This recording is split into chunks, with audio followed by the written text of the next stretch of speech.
ವಿಘ್ನರಾಜ ವಿಶುದ್ಧವಾಣಿ ವಿಶಿಷ್ಟ ವಿಷ್ಣು ವಿಶೇಷ ಶಂಕರ ವಾಯು ಜಲ ಗಗನ ಅನಲ ಅಣು ಓಂಕಾರ ಬ್ರಹ್ಮಾಂಡ ಆದಿಮಧ್ಯ ಅಂತದ ವ್ಯಾಪ್ತಕ್ಕೆ ಸಚ್ಚಿತ್ ಆನಂದ ಆತ್ಮಜ್ಞಾನಕ್ಕೆ ರೂಪು ನೂರರ ಶುದ್ಧ ಚೈತನ್ಯಕ್ಕೆ ನಮೋ ನಮಃ. D.R. ಪಾಟೀಲ್ ಹುಲ್ಕೋಟಿ. ನಮ್ಮ ದೇಶದ ತತ್ವಜ್ಞಾನದ ಹಿನ್ನೆಲೆಯೊಳಗೆ ಆ ತತ್ವಾದರ್ಶಗಳನ್ನು ಅನುಷ್ಠಾನ ಮಾಡುವಲ್ಲಿ ಎಡವಿದ್ದಕ್ಕೆ ಏಕೆ ಎಡವಿದೆವು? ನಮಸ್ಕಾರ. D.R. ಪಾಟೀಲ್ರು.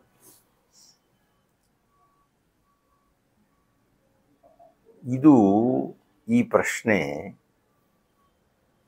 ಶತಶತಮಾನಗಳಿಂದ ಯುಗಗಳಿಂದ ಕೇಳ್ಕೊಂಡು ಬಂದಿರತಕ್ಕಂಥ ಪ್ರಶ್ನೆ ಇದು. ನಾವು ತತ್ವಾದರ್ಶಗಳನ್ನು ಇಟ್ಕೊಂಡಿದ್ದೇವೆ. ಸಾಕಷ್ಟು ಮಾರ್ಗದರ್ಶಕರು, ಸಾಕಷ್ಟು ಮುನಿಗಳು, ಸಾಕಷ್ಟು ಆಚಾರ್ಯರು, ಸಾಕಷ್ಟು ಸಂತರು ಎಲ್ಲ ಉಪದೇಶ ಮಾಡಿದ್ದಾರೆ. ಹಾಗೆ ನೋಡಿದರೆ ಪ್ರಪಂಚದಲ್ಲೇ ಬಹಳ ಉನ್ನತವಾಗಿರತಕ್ಕಂಥ ತಾತ್ವಿಕ ಸಂದೇಶಗಳನ್ನು ಕೊಟ್ಟಂತಹ ನಾಡು ಭಾರತ ಅಂತ ಹೇಳ್ತೀವಿ ಅಥವಾ ನಾವು ಕೊಚ್ಚಿಕೊಳ್ತೀವಿ. ಆದರೆ ಏಕೆ ಆ ತತ್ವಾದರ್ಶಗಳನ್ನು ನಮ್ಮ ಜೀವನದಲ್ಲಿ ಅಳವಡಿಸಿಕೊಳ್ಳುವುದಿಲ್ಲ? ಯಾಕೆ? ಇದು ನಿಮ್ಮ ಪ್ರಶ್ನೆ.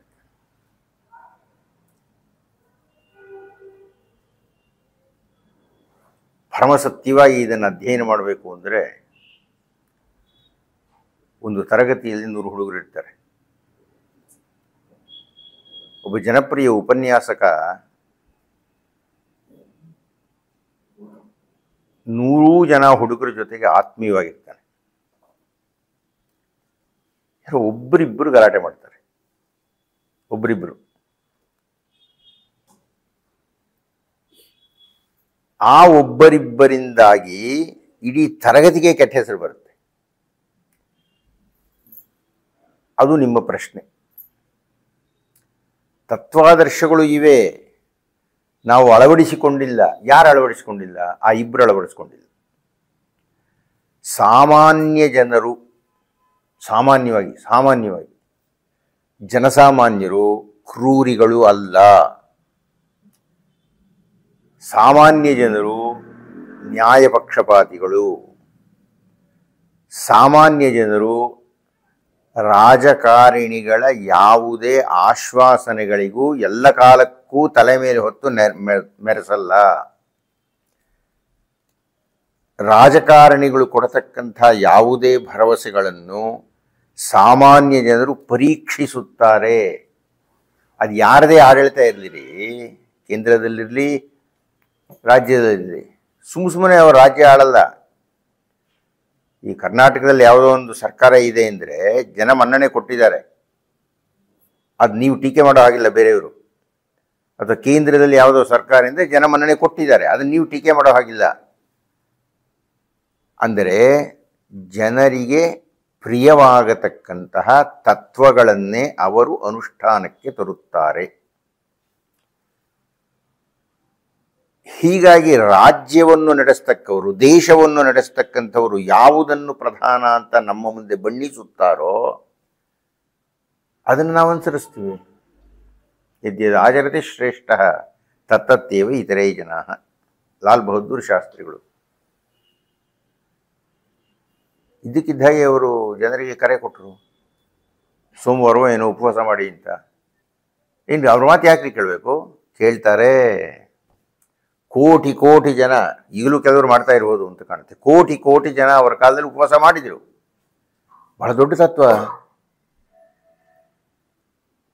ಖದ್ದರ್ ತೊಡಿ ಅಂತ ಮಹಾತ್ಮ ಗಾಂಧಿ ಅವರು ಹೇಳಿದರು. ಕೋಟಿ ಜನ ತೊಟ್ಟರು. ಈಗ ಸ್ವಲ್ಪ ಕಡಿಮೆ ಇರೋದು, ಆದರೆ ತೊಡೋರ ಸಂಖ್ಯೆ ಇದ್ದೇ ಇದ್ದಾರೆ. ಅವನು ತತ್ವವನ್ನು ಅನುಸರಿಸಿದರು. ಅಥವಾ ಮಹಾತ್ಮ ಗಾಂಧಿಯವರು ಯಾರು ಏನೇ ಮಾತಾಡಲಿ, ಅವ್ರ ಪರ ವಿರೋಧ 1000 ಮಾತಾಡಲಿ, ಆದರೆ ಮಹಾತ್ಮ ಗಾಂಧಿಯವರ ಕಾಲದಲ್ಲಿ ಸೇರುತ್ತಿದ್ದ ಜನಸಂದಣಿ ಅವರ ಕಾಲದಲ್ಲಿ ಮಹಾತ್ಮ ಗಾಂಧಿಯವರಿಗೆ ಕೊಡ್ತಾ ಇದ್ದಂಥ ಬೆಂಬಲ ಇನ್ಯಾರ ಸಂದರ್ಭದಲ್ಲೂ ಆಗಲಿಲ್ಲ. ಅದೊಂದು ತತ್ವ. ಮಹಾತ್ಮ ಗಾಂಧಿಯವರು ಸತ್ಯ ಅಂದರು, ಮಹಾತ್ಮ ಗಾಂಧಿಯವರು ಅಹಿಂಸೆ ಎಂದರು. ಇಡೀ ಪ್ರಪಂಚಕ್ಕೆ ಒಂದು ದೊಡ್ಡ ತತ್ವ ಅದು. ನಿಶಸ್ತ್ರೀಕರಣದಲ್ಲಿ ನಾನು ಗೆಲ್ತೀನಿ ಅಂತ ಹೇಳಿದರು. ಸಾಧ್ಯವಾ ಅಂತ ಪ್ರಶ್ನೆ ಬಂತು ಆಫ್ರಿಕಾದಲ್ಲಿದ್ದಾಗ. ಅವರನ್ನು ತೋರಿಸಿದ್ರು, ಹೊಡೆಸ್ಕೊಂಡ್ರು, ಬೈಸ್ಕೊಂಡ್ರು, ಚೆಚ್ಚಿಸ್ಕೊಂಡ್ರು, ಸೆರೆಮನೆಗೆ ಹೋಗಿ ಬಿದ್ದರು. ಅವರು ಒಬ್ಬ ನೀವು ತತ್ವಾದರ್ಶ ಅನುಸರಿಸಲಿಲ್ಲ ಅಂತೀರಿ. ನನಗೆ ಮಹಾತ್ಮ ಗಾಂಧಿಯನ್ನು ನೆನೆಸ್ಕೊಂಡ್ರೆ ರೋಮಾಂಚನ ಆಗಿಬಿಡುತ್ತೆ. ಯಾವ ಗಾಂಧಿನ್ರಿ? ಒಬ್ಬ ಸಣಕಲಾತ ತುಂಡು ಬಟ್ಟೆ ಉಟ್ಕೊಳ್ತಾ ಇದ್ರು. ಆಫ್ರಿಕಾದಲ್ಲಿ ಅವರು ನ್ಯಾಯಾಲಯಕ್ಕೆ ಹೋದಾಗ ಅಲ್ಲಿ ನ್ಯಾಯಾಧೀಶರ ಮುಂದೆ ನಿಂತ್ಕೊಂಡು, ಸ್ವಾಮಿ ಇನ್ನೊಂದು ದಿವಸ ಕೊಡಿ, ಇಷ್ಟೇ ಕೇಳಬೇಕು. ಅವರು ಬರ್ಕೊಳ್ತಾರೆ, ನನ್ನ ಮೊಣಕಾಲು ನಡುಗ್ತಾ ಇತ್ತು ಅಂತ, ಇಷ್ಟು ಕೇಳೋಕ್ಕೆ. ಹಾಗೆ ಕೇವಲ ಮುಂದಿನ ದಿನಾಂಕವನ್ನು ಕೇಳಲಿಕ್ಕೆ ನಡುಗ್ತಾ ಇದ್ದಂಥ ಮಹಾತ್ಮ ಗಾಂಧಿ ಏನು ರೋಮಾಂಚಕಾರಿಯಾಗಿರ್ತಕ್ಕಂಥ ಉಪನ್ಯಾಸಗಳು ಕೊಡೋಕೆ ಶುರು ಮಾಡಿದರು. ಲಕ್ಷಾಂತರ ಜನ ಸೇರಿಸಿದ್ರು. ಅವ್ರು ಹೇಳಿದ್ರು ಅಂದ್ರೆ ಜನ ಕೇಳಿದ್ರು, ತತ್ವವನ್ನು ಪಾಲನೆ ಮಾಡಿದರು. ಹೀಗಾಗಿ ಪ್ರಪಂಚವೇ ವಿಸ್ಮಯ ಪಡುವಂತೆ ನೆಲ್ಸನ್ ಮಂಡೇಲ ಬರ್ತಾ ಇದ್ದಾಗೆ ಮಹಾತ್ಮ ಗಾಂಧಿ ಸಮಾಧಿ ತೋರಿಸ್ರಿ ಅಂತ ಹೇಳಿದೆ. ಮಹಾತ್ಮ ಗಾಂಧಿಯವರ ಪ್ರಭಾವಕ್ಕೆ, ಮಹಾತ್ಮ ಗಾಂಧಿಯವರ ತತ್ವಕ್ಕೆ ಮುರುಳಾಗಿ ತನ್ನ ದೇಶದಲ್ಲಿ ಸ್ವತಂತ್ರವನ್ನು ತಗೊಂಡಂಥ ನೆಲ್ಸನ್ ಮಂಡೇಲ ಬಂದು ಮಹಾತ್ಮ ಗಾಂಧಿಯವರ ಮುಂದೆ ಮೊಂಡಿಯೂರು ಕೂತ್ಕೊಂಡು, ರಾಜಕೀಯವಾಗಿ ನೀವೇನೇ ಮಾತಾಡಿ, ಅವ್ರನ್ನ ವಿರೋಧಿಸಿ, ಅವ್ರು ಹಾಗೆ ಮಾಡಲಿಲ್ಲ, ಇವ್ರು ಹೀಗೆ ಮಾಡಲಿಲ್ಲ, ಅದೆಲ್ಲ ಬೇರೆ ಚರ್ಚೆಗಳು. ಆದರೆ ಈ ಸತ್ಯವನ್ನು ಮರೆಮಾಚೋಕ್ಕಾಗಲ್ವಲ್ಲ. ಮಹಾತ್ಮ ಗಾಂಧಿಯವರ ಪ್ರಭಾವಕ್ಕೆ ಜನರು ಒಳಗಾದರು ಅನ್ನೋದನ್ನು ಮರೆಮಾಚಲಿಕ್ಕೆ ಸಾಧ್ಯ ಇಲ್ವಲ್ಲ. ಆದ್ದರಿಂದ ಆಯಾ ಪ್ರಧಾನ ವ್ಯಕ್ತಿ ಆ ಮಾತು ಈ ಮಾತು ಬಿಟ್ಟರೆ ಯಾರು ಜನನಾಯಕರಾಗಿರುತ್ತಾರೋ ಶ್ರೀರಾಮರ ಕಾಲದಿಂದ ಇಲ್ಲಿ ತನಕ ಅವ್ರು ಏನು ಹೇಳ್ತಾರೋ ಅದನ್ನು ಜನ ಕೇಳಿದರು, ತತ್ವವನ್ನು ಆದರ್ಶಗಳನ್ನು ಪಾಲನೆ ಮಾಡಿದರು. ಈಗಲೂ 100ಕ್ಕೆ 90 ಮಂದಿ ತತ್ವಾದರ್ಶಗಳನ್ನು ಪಾಲನೆ ಮಾಡುತ್ತಾರೆ. ಯಾರೋ ಒಂದು 20 ಜನ ಅದನ್ನು ಕೆಡಿಸ್ತಾರೆ. ಅತ್ಯಂತ ಕಡಿಮೆ ಸಂಖ್ಯೆಯ ಜನರು, ಅವ್ರು ಯಾವ ತತ್ವವೂ ಇಲ್ಲ, ಯಾವ ಆದರ್ಶವೂ ಇಲ್ಲ, ಅವರಿಗೆ ಬರೀ ಸುಖ. ಕೃಷ್ಣಾದ ಪುತ್ರ ಕೊಡ್ತಾನೆ, ಕಾಮ ಏಷ ಕ್ರೋಧ ಏಷ ರಜೋಗುಣ ಸಮುದ್ಭವ ವಿದ್ಯೇನ ಮಿಹ ವೈರಿಣಂ. ನೋಡಯ್ಯ, ಯಾರಾದರೂ ಏನಾದರೂ ತಪ್ಪು ಮಾಡ್ತಾ ಇದ್ದಾರೆ ಅಂದರೆ ತತ್ವಕ್ಕೆ ವಿರುದ್ಧ, ತತ್ವ ಅಂದರೆ ಸತ್ಯ ಅಂತ, ತತ್ವಕ್ಕೆ ವಿರುದ್ಧವಾಗಿ ನಡೀತಾ ಇದ್ದಾರೆ ಅಂದರೆ ಅದಕ್ಕೆ ಕಾರಣ ಕಾಮ ಏಷ ಕ್ರೋಧ ಏಷ. ಕಾಮ ಇಲ್ಲ ಸಿಟ್ಟು, ಎರಡೇ ಇರೋದು.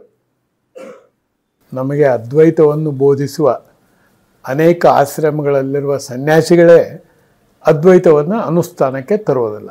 ಏಕೆ?